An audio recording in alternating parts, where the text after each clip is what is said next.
जय हिंद साथियों, स्वागत है आप सभी का एजुकेशन की 86 में। और रुक करते हैं एक बार फिर से बिहार की तरफ। दोस्तों, बीपीएससी ने कल देर रात जो है आप लोगों का रिजल्ट घोषित कर दिया क्लास 1 to 8 तक का। लेकिन इंतजार अभी भी उन छात्रों को है जो छात्र कक्षा 9 से 12 तक के लिए एग्जाम दिए हुए हैं। अब यहाँ पे जो है मैं आपको थोड़ा सा हिंट दे दूं कि आपका रोस्टर अभी क्लियरेंस करके आयोग को नहीं दिया गया है। तो बीपीएससी 9 to 12 तक का जो रोस्टर है वो 20 नवंबर तक जारी हो सकता है और 25 नवंबर तक आप लोग के रिजल्ट आने की संभावनाएं हैं। अब उन छात्रों के लिए जो क्लास 9 से 12 तक के लिए आवेदन किए हैं, उनमें जिन छात्रों का नहीं होगा वो बीपीएससी टीआरई 4 की तैयारी में लग जाइएगा। और बीपीएससी से संबंधित जो कि पात्रता परीक्षा है क्लास 9 से 12 तक का, यानी कि एसटीईटी 2024 का प्रथम फेज का रिजल्ट कब तक आएगा, इसका जवाब है 25 नवंबर तक। 20 नवंबर से लेकर 25 नवंबर के बीच में आपका रिजल्ट एसटीईटी का भी घोषित कर दिया जाएगा।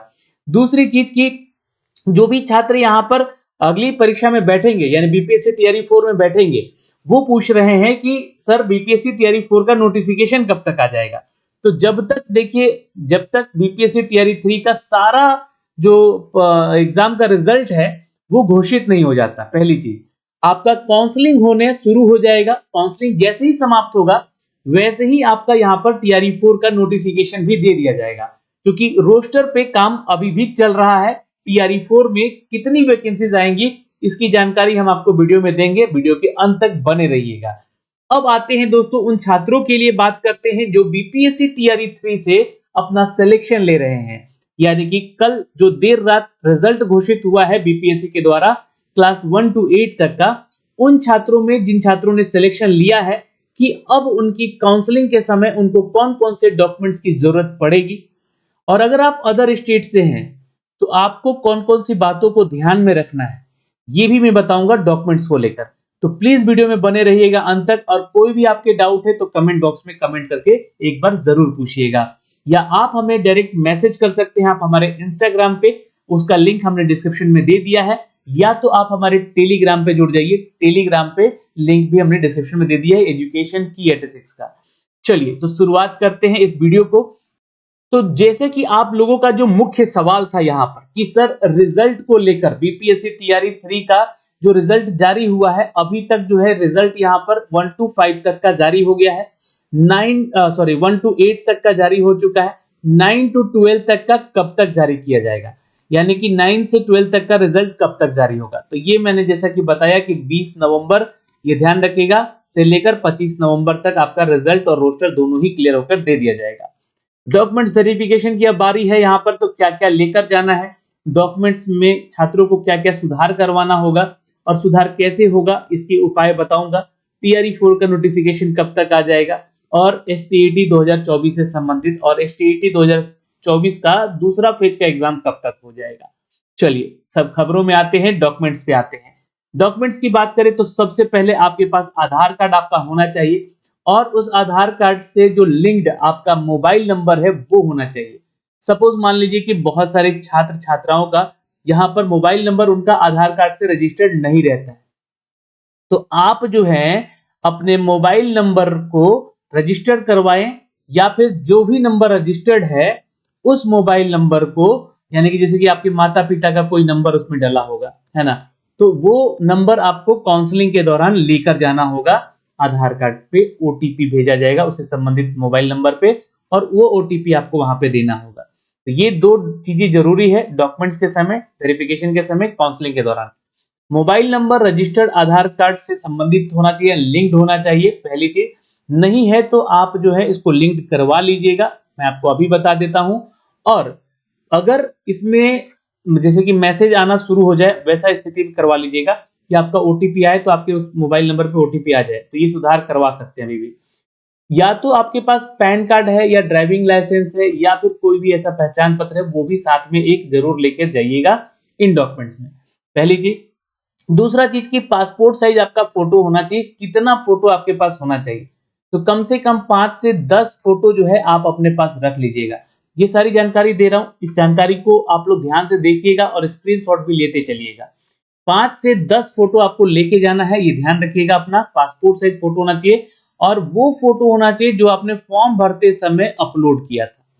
वैसे तो आपने वेबकैम से अपना स्कैन किया था तो वो फोटो निकलवा सकते हैं, या तो अगर वो नहीं है तो तत्कालीन कोई फोटो जो है आप लोगों का यहाँ पर तत्काल में कोई फोटो आपने खिंचवाया होगा, वो कोई फोटो जरूर उसका पासपोर्ट साइज बनवा के ले जाना है।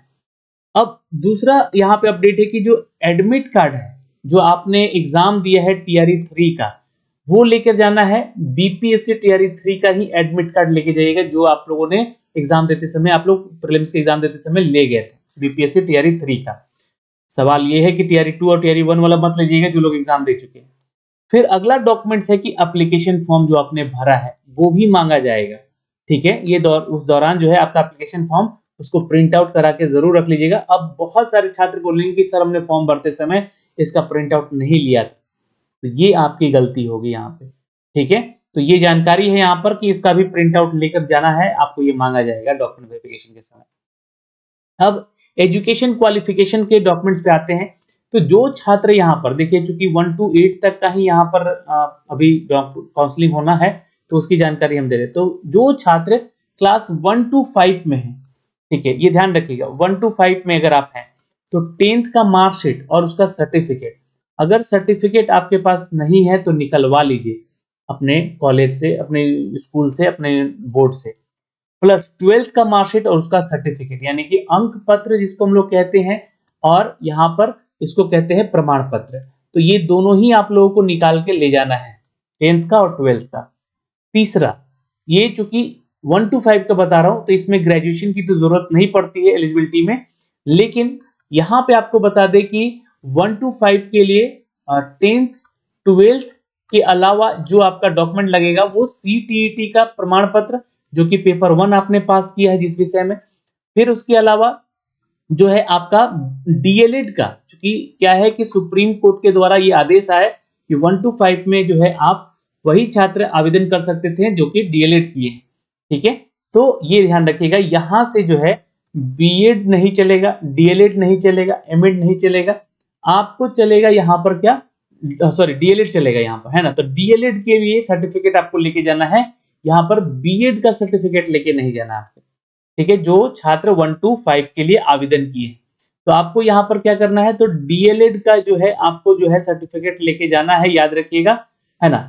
और 10th 12th और सीटेट पेपर 1 का जो आप लोगों ने पास किया है वो पेपर लेके जाना है। ठीक है, 1 वाला पेपर, या बीटेट में पेपर आपने दिया है कभी 1 पेपर, तो वो आपको लेके जाना है। तो ये डॉक्यूमेंट होगा। अच्छा, ये डॉक्यूमेंट का जो है मार्कशीट होगा, सर्टिफिकेट होगा, और ये आपको डिजी लॉकर से मिल जाएगा जो सीटेट के पास छात्र हैं। डीएलएड वाले जो छात्र हैं अपना जितना भी सेमेस्टर का एग्जाम दिए हैं वो सर्टिफिकेट सारा लेके जाना है आप। ठीक है, पर जो आपने अपलोड किया था अपने एप्लीकेशन फॉर्म भरते समय, साथ में उसका वाटर मार्क का भी लेके जाना है। ठीक है, वो उसके बारे में आगे बताऊंगा। लेकिन जो कक्षा 6 से 8 के लिए छात्र आवेदन किए हैं उनको बता दें कि 10th का मार्कशीट और सर्टिफिकेट, 12th का मार्कशीट सर्टिफिकेट और ग्रेजुएशन का, क्योंकि क्या है कि ग्रेजुएशन के आधार पे भी बहुत सारे छात्र आवेदन किए होंगे वहां पे। अगर आपने 12th बेसिस पे 6 to 8 में आवेदन किया है तो 12th के बाद जो है आपका सीटेट पेपर का 2 वाला जो सेक्शन है वो आपको लेके जाना है, या बीटेट पेपर 2 आपने पास किया तो वो लेके जाना है। दूसरी चीज कि आपने यहाँ पे डीएलएड किया है तो वो सर्टिफिकेट ले लीजिएगा, क्योंकि 12th बेसिस पे अगर आप लेके जा रहे हैं तो। लेकिन आप ग्रेजुएशन बेसिस पे जा रहे हैं तो आपको अपना बीएड का सर्टिफिकेट देना होगा, और ये जो है पात्रता परीक्षा वाला प्रमाण पत्र आपको देना होगा। अब यहाँ पे इसका भी सर्टिफिकेट और मार्कशीट, अगर मार्कशीट सर्टिफिकेट नहीं है तो प्रोविजनल सर्टिफिकेट लेके जा सकते हैं, और ग्रेजुएशन का मार्कशीट ले लीजिएगा। तो ये जानकारी हो गई दोस्तों। अगर आपने एमएड किया है तो एमएड का सर्टिफिकेट, या बीए एड किया है या बीएससी एड किया है तो उसका सर्टिफिकेट, या फिर आपने बीटीसी, जैसे अदर स्टेट वाले छात्र होते हैं तो वहां भी बीटीसी होता है, तो ये सर्टिफिकेट आपको लेके जाना है। तो इसका मार्कशीट और इसका सर्टिफिकेट ये 6 to 8 के लिए हो गया। ठीक है, अब आगे चलते हैं, जो बिहार के छात्र हैं उनको क्या क्या डॉक्यूमेंट्स रखने हैं। तो पहला तो यहाँ पर निवास प्रमाण पत्र, यानी कि स्थायी रेसिडेंशियल सर्टिफिकेट, जिस जिला से आप बिलोंग करते हैं वहां के क्षेत्राधिकार में जो भी आपके सीईओ हैं या आरओ हैं उनसे निर्गत होना चाहिए। आरक्षण संबंधी प्रमाण पत्र किसको जरूरत पड़ता है, तो जो छात्र यहाँ पर ओबीसी से संबंधित है, एससी एसटी से संबंधित है, या फिर वो संबंधित है ईडब्ल्यूएस कैटेगरी से। तो उनके लिए यहाँ पर उनका 3 चीज बनता है, जाति, आय और यहाँ पर निवास। ठीक है, तो भाई ये तीनों बनेगा, उसके बाद आपका ये जो है जाति क्लियर हो जाएगा।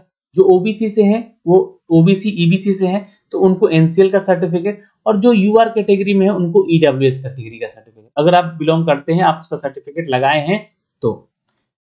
अब जो छात्र एससी एसटी कैटेगरी से आते हैं वो ध्यान से सुन लीजिएगा, उनको सिर्फ जाति सर्टिफिकेट लगता है, और जो यूआर कैटेगरी से है उनको सिर्फ ईडब्ल्यूएस सर्टिफिकेट। ईडब्ल्यूएस और एनसीएल सर्टिफिकेट वित्तीय प्रमाण पत्र होता है, तो ये जो है 1 साल के अंदर का बना हुआ होना चाहिए। अब 1 साल जो कब से काउंट होगा, तो 1 अगस्त से सारा डॉक्यूमेंट्स इसमें काउंट होगा। 2023 से लेकर 1 अगस्त 2024 तक के बीच में वो बना हुआ होना चाहिए। तो ये आपको जो है ईडब्ल्यूएस और एनसीएल के बारे में सर्टिफिकेट की जानकारी है। दिव्यांग प्रमाण पत्र, अच्छा देखिए, ये जो चीजें आप लोगों ने बनवा के अपलोड किया था, जाति, एनसीएल, ईडब्ल्यूएस, वही लगेगा यहाँ पे। ठीक है, ये ध्यान रखिएगा। दिव्यांग प्रमाण पत्र उनका लगेगा जो बिहार के स्टूडेंट हैं। अदर स्टेट वाले इस बार जो है दिव्यांग प्रमाण पत्र लगा के मत आवेदन कर दीजिएगा या डॉक्यूमेंट वेरीफाई मत करवा लीजिएगा, क्योंकि आप लोगों को पिछली बार टीआरई 1 टीआरई 2 में जो लोग हैं उनको बाहर किया जा रहा है। स्वतंत्रता सेनानी से संबंधित हैं तो प्रमाण पत्र आपका लगेगा यहाँ पे। ठीक है, अब बैंक का पासबुक भी एक जरूरी है, क्योंकि आपको यहाँ पर सैलरी अपडेट होती है तो आपको वहां पर देना होगा जानकारी के तौर पे। और अगर आप बिहार की महिला छात्रा है, ध्यान से समझिएगा, बिहार की आप महिला छात्रा है तो आपको हर वो रिजर्वेशन का बेनिफिट मिलेगा जो कि बिहार में महिलाओं को मिल रहा है। और बिहार की महिला है और आपकी शादी जो है किसी अन्य राज्य में हो गई है, शादी जो है अदर स्टेट में हो गई है, तो भी आपको इसका बेनिफिट मिलेगा, क्योंकि आप बिहार की बेटी हैं और बिहार का आप आरक्षण ले सकती हैं। ये क्यों हुआ, तो ये इसलिए हुआ कि आप अदर स्टेट में भले ही शादी हो गया है, लेकिन आपके जो सर्टिफिकेट बने हैं जितने भी जाति या निवास या आपका आय है ना, इनकम का, तो ये सब कुछ जो सर्टिफिकेट आपका बना है ये आपके पिता के आधार पे बना है, इसलिए आप लोगों को यहाँ पे अलाउ है, आपके इसका बेनिफिट मिलेगा। आप अदर स्टेट में शादी भी किए तो आप, और अनमैरिड हैं या मैरिड भी हैं और बिहार में ही शादी किए तो ऑलरेडी मिलेगा यहाँ पे आपको रिजर्वेशन का फायदा। तो ये सारे डॉक्यूमेंट्स हैं जो कि आपको बिहार की छात्राओं को लगेंगे या बिहार के छात्रों को लगेंगे यहाँ पे। अब अदर स्टेट के स्टूडेंट हैं, ध्यान समझिएगा, अदर स्टेट के स्टूडेंट हैं तो उनको क्या क्या डॉक्यूमेंट्स लगेंगे, तो ये एजुकेशन क्वालिफिकेशन वाले सारे डॉक्यूमेंट्स तो उनके लगेंगे ही, जैसे कि 10th का, 12th का या सीटीईटी पेपर 1 का, है ना, और पेपर 1 का और डीएलएड का, ये 1 to 5 के लिए हो गया। और जो 6 to 8 में है, 10th का, 12th का, यहाँ अंडर ग्रेजुएट यानी कि जो भी ग्रेजुएशन है, फिर ये पीजी किए हैं तो वो भी लगा सकते हैं आपने अगर अपलोड किया था तो। फिर प्लस में आपका जो है बीएड का सर्टिफिकेट लगेगा, ठीक है, और आपका सीटेट पेपर 2 का सर्टिफिकेट लगेगा। तो ये आपके डॉक्यूमेंट्स हैं, लेकिन आप लोगों को थोड़ा ध्यान देना होगा कि पिछली बार सीटीईटी में जिन छात्रों का 90 मार्क्स नहीं था, यानी कि 60% नहीं था, उन छात्रों को बाहर किया जा रहा है। इसलिए अगर आपका 60% नहीं है तो प्लीज मत जाइएगा काउंसलिंग में, अगर है तभी जाइएगा, ठीक है। तो ये जानकारी आपको वहां पे जो अपलोड जो किया गया है आप लोग के द्वारा सर्टिफिकेट, वो सर्टिफिकेट यहाँ पे आप लोगों से मांगा जाएगा। अब इन सब का जो है ना वाटर मार्क का मांगा जाएगा, क्योंकि आप लोगों ने ये अपलोड करना है, जिन छात्रों का सिलेक्शन होगा उनको फिर से ये सारी चीजें अपलोड करने का मौका दिया जाएगा और उनको निकालने का मौका दिया जाएगा। तो प्रिंट आउट कीजिएगा तो उस पर वाटर मार्क आएगा आप लोग, ठीक है। तो जितने भी डॉक्यूमेंट्स यहाँ पे अपलोड करेंगे आप लोग, तो आप लोग का वाटर मार्का के साथ आएगा और वही वाटर मार्का वाला सर्टिफिकेट लेके आपको काउंसलिंग के टाइम जाना है, ठीक है। अब यहाँ पे जो अदर स्टेट की महिला है, समझिएगा, जो महिला अन्य राज्य से बिलोंग करती हैं और उनकी शादी बिहार में हुई है, तो क्या वो अपने पति के आधार पे यहाँ पर आरक्षण का लाभ उठा सकती हैं? तो बिल्कुल नहीं, ठीक है, उनको इसका लाभ नहीं मिलेगा। आपके पिता जो है अन्य राज्य में हैं, तो उनका बिहाफ पे आपका सर्टिफिकेट बनेगा, तो उस राज्य के लिए आप एलिजिबल होंगी, इस राज्य के लिए यानी बिहार के लिए नहीं। इसलिए आप यूआर कैटेगरी मेल में ही काउंट की जाएंगी, ये ध्यान रखिएगा। तो यहाँ पे जो है यूआर कैटेगरी में आप आएंगी, ओके, ये ध्यान रखिएगा। अन्य राज्य की महिलाओं को मैं बोल रहा हूँ, और आपको भी यहाँ पर जो है 60% मार्क्स यानी कि 90 मार्क्स जो है आपका सीटीईटी में होना जरूरी है, चाहे वो पेपर 1 हो या पेपर 2 के लिए आप हैं, ठीक है। अब जो भी सर्टिफिकेट हैं उन डॉक्यूमेंट्स को अपलोड करवाया जाएगा सिलेक्टेड स्टूडेंट से, जो सिलेक्टेड है, और उनका यहाँ पर जो है वाटर मार्का के साथ आएगा, ठीक है। ये सारी जानकारी हमने डॉक्यूमेंट से रिलेटेड दे दी आपको। अब सवाल यहाँ पे उठता है कि सर STET का जो हमने प्रमाण पत्र नहीं लिया है 2023 वाला, वो कहाँ मिलेगा? जो छात्र बिहार के हैं उनका डॉक्यूमेंट्स उनके DEO कार्यालय में मिलेगा, उनके जिला में DEO कार्यालय होगा, जिला शिक्षा पदाधिकारी, उनके पास मिलेगा। जो अदर स्टेट के स्टूडेंट हैं वो ध्यान रखिएगा, उनका सर्टिफिकेट कहाँ मिलेगा? ये मैं बता रहा हूँ उच्च माध्यमिक और माध्यमिक के लिए, ठीक है। ये मिलेगा पटना जिला में, पटना जिला के DEO कार्यालय में, वहां पे आपको ये मिलेगा। और आपको जाना होगा कब? तो एंड ऑफ मंथ में जाना होगा, तभी वहां पे आपको ये सारी चीजें मिलेंगी। तो ये तो बात हो गया माध्यमिक और उच्च माध्यमिक के लिए। लेकिन सर STET 2024 का जो एग्जाम हुआ है उसका रिजल्ट कब तक होगा? तो रिजल्ट आपका आ जाएगा 25 नवंबर तक, ठीक है। और जो नेक्स्ट STET होगा, नेक्स्ट STET जो होगा वो होगा आपका दिसंबर महीने में। दिसंबर महीने में इसका नोटिफिकेशन निकाल के दिसंबर महीने में ही एग्जाम लिया जाएगा, ये ध्यान रखिएगा। फिर यहाँ पे बात करते हैं कि TRE 4 का नोटिफिकेशन कब तक दिया जाएगा। तो TRE 3 का जैसे ही काउंसलिंग समाप्त होगा इसका नोटिफिकेशन आपको दे दिया जाएगा। काउंसलिंग का यहाँ पे प्रोसेस खत्म होते ही इसका नोटिफिकेशन दे दिया जाएगा। तो मोस्ट प्रोबेबली ये दिसंबर 15 के बाद नोटिफिकेशन आने की संभावनाएं हैं। तो जैसे ही आएगा हम आपको अपडेट भी करेंगे। तो दोस्तों ये सारी जानकारी जो कि हमने आप तक साझा किया है इस वीडियो में, तो आप लोग वीडियो को शेयर कर दिएगा। और अगर जानकारी सही लगी है और कोई डाउट है तो आप लोग हमें डायरेक्ट मैसेज कर सकते हैं हमारे इंस्टाग्राम पे। जय हिंद।